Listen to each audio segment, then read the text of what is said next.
Maka kebalikannya, seorang rawi yang diketahui oleh murid-muridnya, orang ini tidak pernah mentadlis, maka dipuji. Seperti dicelaknya sifat tadlis, maka dipuji orang-orang yang menjauhi tadlis sejauh mungkin. Maka dulu Zuhair ibnu Harb an-Nasai mengatakan, lam yakun yudallis, bahwa Jarir ibnu Abdul Hamid tidak pernah mentadlis. Dan juga Sulaiman ibnu Daud asy-Syadzakuni mengatakan, warawa anhu ma yadullu ala tadlis, maka semua periwayatannya dia menunjukkan tidak pernah dia itu mentadlis. Dan muridnya Qutaibah ibnu Sa'id, muridnya Jarir, seperti di sanad ini, Qutaibah ibnu Sa'id mengatakan al-hafidh al-muqaddam, maka dia adalah al-hafidh al-muqaddam. Namun kata Qutaibah dalam keadaan insaf, dia masuk kepada perkara Syiah, seperti tadi disebutkan oleh Imam Ahmad.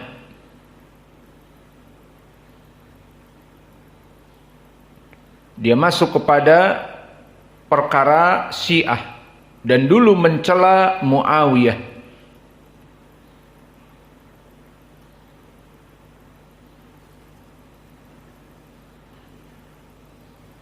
Maka inilah insaf dari Qutaibah ibnu Sa'id. Dia mengatakan hafid imam muqaddam, guruku, namun dia mempunyai pemikiran sedikit Syiah.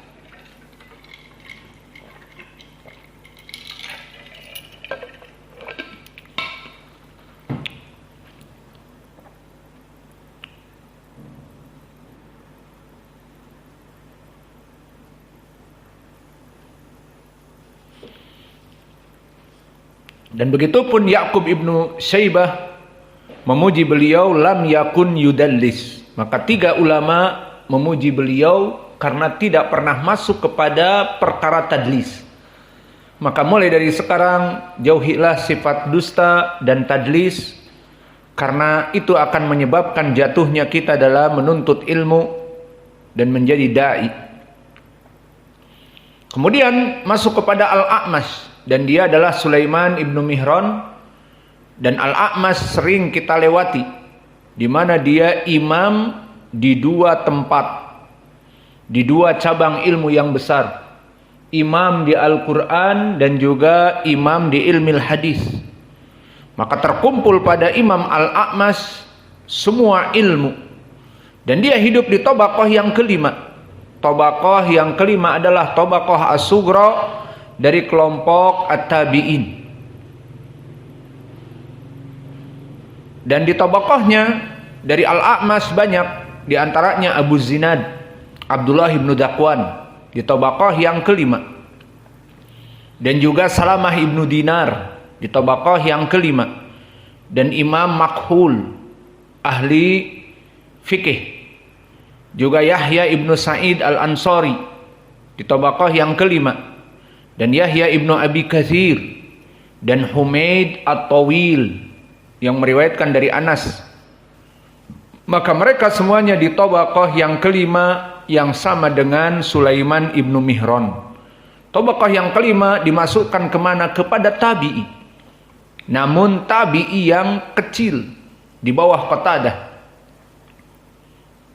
yang mana didefinisikan dia itu berbeda dengan tabaqah yang keempat.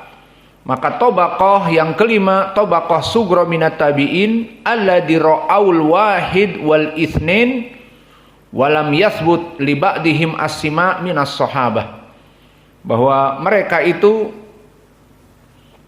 melihat dari sahabat satu ataupun dua, dan tidak pernah mereka mendengar dari sahabat. Maka tabaqah mulai dari yang kelima sampai ke bawah melihat satu dua orang sahabat dari tabi'i ini, namun tidak pernah mendengar. Maka seperti Sulaiman ibnu Mihran tidak mendengar dari Anas, tidak mendengar dari sahabat-sahabat bahkan yang paling muda-muda, Ibnu Abbas, Ibnu Umar, Anas ibnu Malik, dan yang lainnya. Maka Sulaiman ibnu Mihran imam di atas derajat siqah. Berkata Yahya ibnu Sa'id al-Qattan yang mutasyaddid, wa huwa alamatul Islam. Al-alamah, dilaqabi seseorang al-alamah dikarenakan dia itu menjadi alim di dalam berbagai cabang ilmu. Seperti misalnya Syekh kami Mukbil disebutkan al-alamah Mukbil al-Wadi'i. Maka jika kita rujuk kepada ilmunya, dia farisun fi ilmil hadis, wa farisun fi ilmi lugatil arabiyah, wa farisun fil fiqh, dan seterusnya. Maka itu yang dinamakan dengan al-alamah. Maka Yahya ibnu Ma'in memujinya alamatul Islam. Dia adalah masuk kepada cabang-cabang ilmu dan menjadi panglimanya di dalam ilmu-ilmu tersebut. Dan disikohkan dan dijadikan imam oleh para ulama. Berkata Abu Zur'ah imam. Berkata Abu Hatim siqatun yuhtaju bi hadithihi. Dan dikatakan oleh Syu'bah di saat disebut Al-A'mas hadal mushaf, bahwa Syu'bah memuji Al-A'mas dengan mushaf bagaikan Al-Quran hafalannya.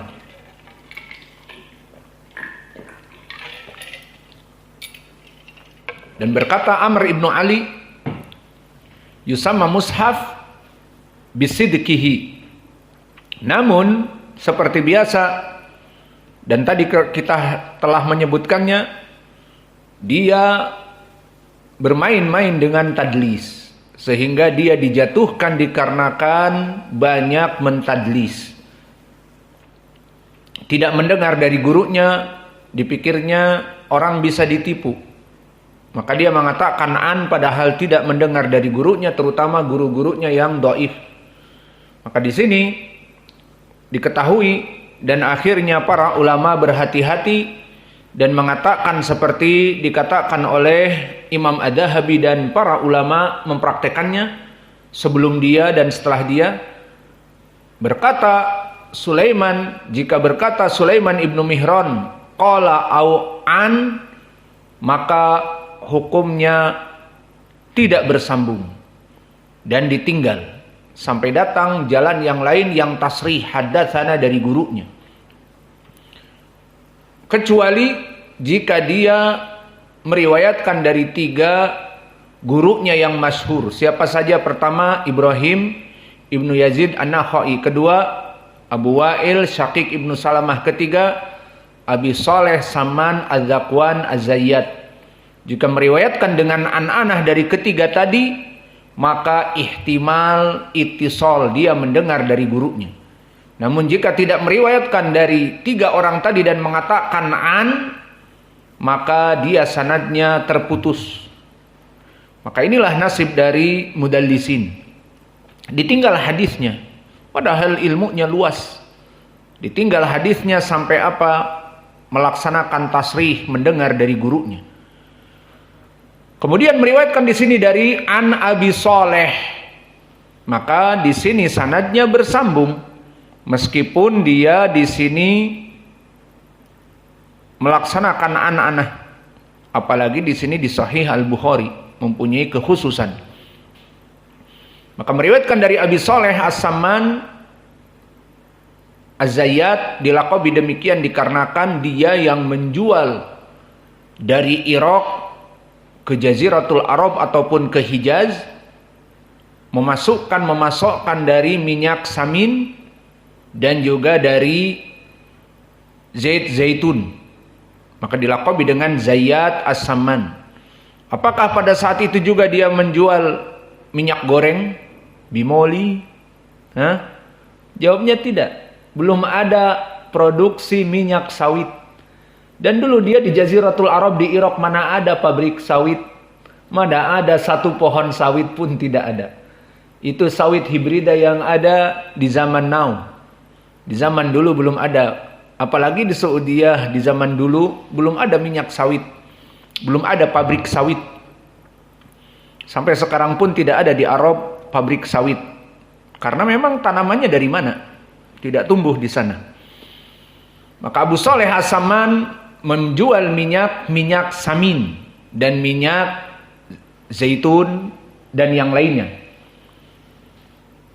dari Madinah ke Kufah. Maka dia termasuk dari pedagang dari muhaddisin.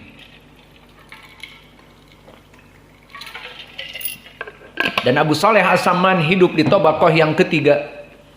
Apa Tabaqah yang ketiga? Sama seperti tadi Al-A'mas Tabaqah yang kelima. Jadi perlu dibedakan mulai dari sekarang detail.